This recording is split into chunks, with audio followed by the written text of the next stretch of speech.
Welcome to Decisive Point, a U.S. Army War College Press production, featuring distinguished authors and contributors who get to the heart of the matter in national security affairs. Decisive Point welcomes Gregory Aftandilian, author of Hope versus Reality, The Efficacy of Using U.S. Military Aid to Improve Human Rights in Egypt, featured in Parameter's Autumn 2021 issue. Mr. Aftandilian is a senior lecturer at American University and an adjunct professor at both Boston University and George Mason University. Thank you so much for joining me today. I'm glad we're able to do this. My pleasure.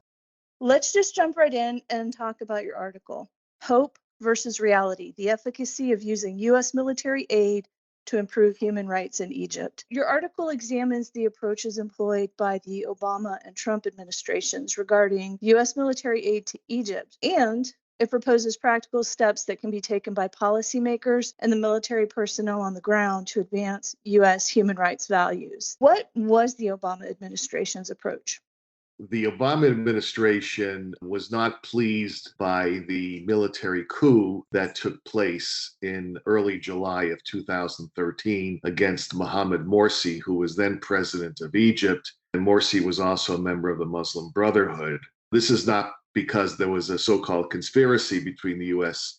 and the Brotherhood, as some people have alleged, but because Morsi was elected in a democratic election, and the U.S. was still trying to say, we support the democratic transition in Egypt. But there were millions of people in Egypt who opposed Morsi and supported the military coup against him. So the Obama administration didn't want to use the word coup because that would have automatically cut off all U.S. aid to Egypt under the so-called Leahy law, named after Senator Leahy of Vermont. So the administration tried to walk a fine line, trying to say that Morsi should be released from prison. The Egyptian constitution should be restored. It had been suspended by then Defense Minister Abdel Fattah el-Sisi. But then things came to a head in mid-August of 2013 when the Egyptian security forces cracked down very heavily against two protest encampments by pro-Morsi supporters. Over 800 people died in a single day. And President Obama went on national television to condemn what happened, and he canceled the Bright Star military exercises that were scheduled for September of 2013. And he said there was going to be a thorough review of U.S. assistance to Egypt in light of this repression. There was discussions within the Obama administration about what to do. By October of 2013, they decided then to suspend a substantial portion of U.S. military assistance to Egypt in the hope that this would lead to less repression in Egypt and a more inclusive government.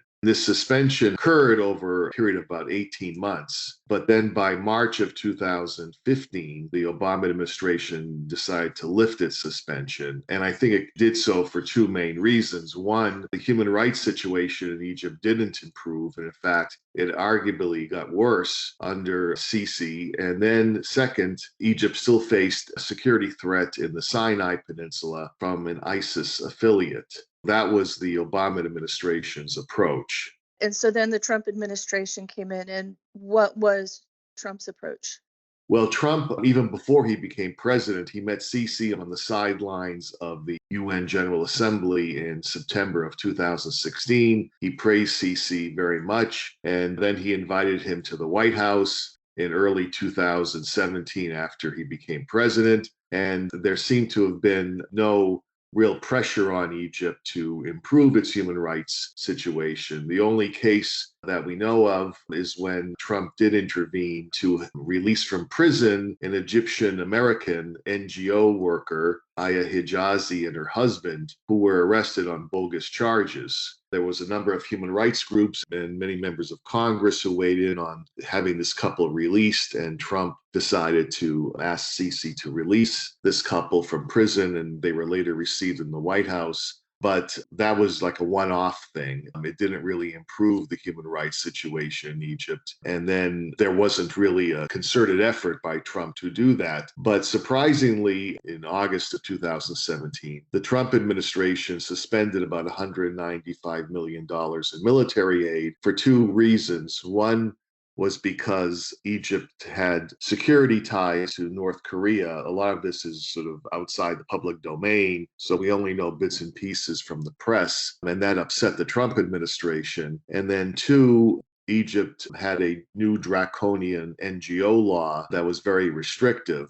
So, for those two reasons, the aid was suspended. However, this suspension ended 11 months later in July of 2018, and some unnamed State Department spokesperson just cited the need to maintain strategic ties to Egypt, in essence, and that aid was restored. So you have two cases where the Obama administration and the Trump administration both suspended military aid for a time. But my point in the paper is that it didn't really lead to an improvement in the overall human rights situation in the country. This is why I titled the paper Hope versus Reality, because the hope is that in some circles in Washington, if you suspend or cut military aid, that would be a pressure point on the Egyptian government, and then they would follow the US advice to ease up on human rights problems. But that did not appear to be the case in both instances. Let's talk a little bit about the values-based approach to US aid that you talk about in your article. What does that look like, and what are the implications for the US Army? I make the point that there may be moral and strategic reasons why the US should cut military aid and transfer that aid into civilian economic aid, because to do nothing in the face of large-scale human rights abuses, I think, would hurt the United States from a moral standpoint. And it doesn't help when the United States is, touting democracy around the world for the US to do nothing.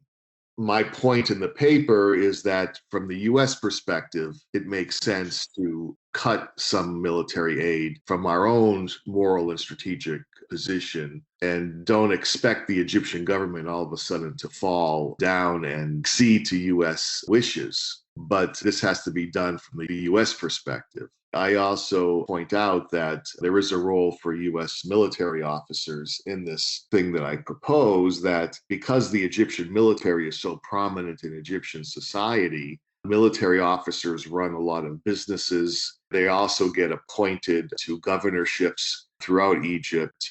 They're really the main force in Egyptian society. So US military officers may have more of an influence with these Egyptian military officers than actually US civilian diplomats. And my point is that sometimes US military officers will hear from their Egyptian counterparts, it's foolish to pursue a human rights policy in Egypt. You, quote unquote, don't understand Egyptian society.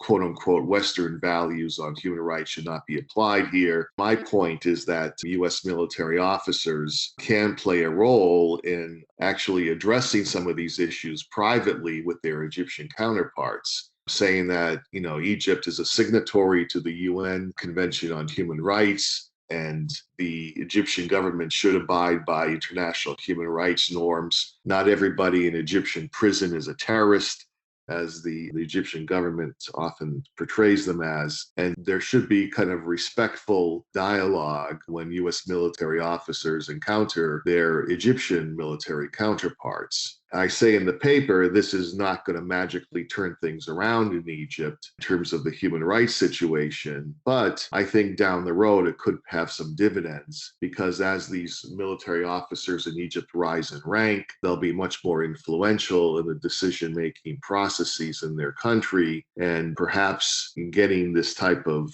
feedback and interchange with US military officers will have some impact on their thinking about human rights. I also point out that, this will take the US military officers a little bit outside their comfort zone, because this is essentially a political issue involving human rights. However, my point in the paper is that they should receive training. They obviously receive training from the US military before they go overseas, but they should also receive training from State Department officials in the Near East Bureau as well as the Human Rights Bureau to prepare them for conversations they may have with their Egyptian military counterparts. The U.S. Army War College, as well as other professional military educational institutions in the United States, do teach the value of human rights to foreign military officers when they come to the United States for training. So it's not so much out of the ordinary for these type of discussions to take place.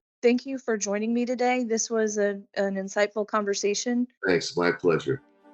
If you enjoyed this episode of Decisive Point and would like to hear more, look for us on Amazon Music, Spotify, Apple Podcast, Stitcher, and any other major podcast platform.